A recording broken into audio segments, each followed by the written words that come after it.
പൂരം നക്ഷത്രം. പൂരം നക്ഷത്രക്കാർക്ക് ഈ വർഷം ഗുണദോഷ സമ്മിശ്രത്തിൽ ഗുണാധിക്യമുള്ള കാലമാണ്. പുതിയ ജോലി പ്രതീക്ഷിച്ചിരിക്കുന്നതായിരിക്കുന്ന വ്യക്തികൾക്കും കർമ്മമേഖല വിപുലീകരിക്കുവാൻ പദ്ധതിയിട്ടുള്ളതായിരിക്കുന്ന വ്യക്തികൾക്കും ഒരുപോലെ അഭിവൃദ്ധിപ്രദമായ സമയമാണ്. വളരെ കാലമായിട്ട് അനുഭവിച്ചു വന്നിരുന്നതായ ദുഃഖ ദുരിതങ്ങൾക്കെല്ലാം തന്നെ ശമനം പ്രതീക്ഷിക്കാം. ഉദ്യോഗത്തിലെ ഉയർച്ചയും കേസുകളിലും മറ്റും വിജയവും കൈവരുന്നതാണ്. കണ്ടകശിന് കാലഘട്ടം മാറുന്നത് കൊണ്ട് തന്നെ ദാമ്പത്യപരമായുള്ളതായിരിക്കുന്ന പ്രയാസങ്ങൾക്കും മാറ്റമുണ്ടാകും. വിവാഹ കാര്യങ്ങളിൽ വിജയവും സന്താനപരമായിട്ടുള്ള അഭിവൃദ്ധിയും പ്രതീക്ഷിക്കാം. മുഴുമിപ്പിക്കാതെ വിട്ട പ്രവൃത്തികൾ പൂർത്തീകരിക്കുവാനും യോഗമുണ്ട്.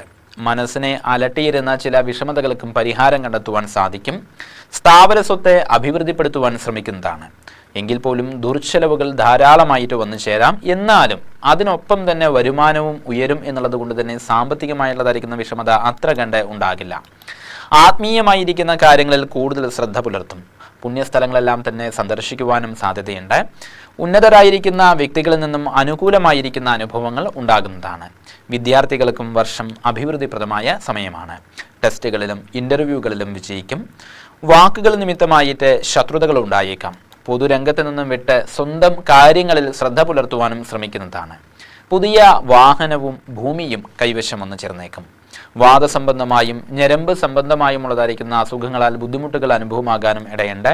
ദോഷപരിഹാരാർത്ഥമായി ശനിവാര വ്രതം അനുഷ്ഠിക്കുന്നതും ശിവങ്കിൽ മാസം പ്രതി ജന്മനക്ഷത്രം തോറും പിൻവിളക്ക് വഴിപാട് നടത്തി പ്രാർത്ഥിച്ചു വരുന്നതും പാശുപത യന്ത്രം ദേഹരക്ഷയായിട്ട് ധരിക്കുന്നതും ഗുണകരമാണ്.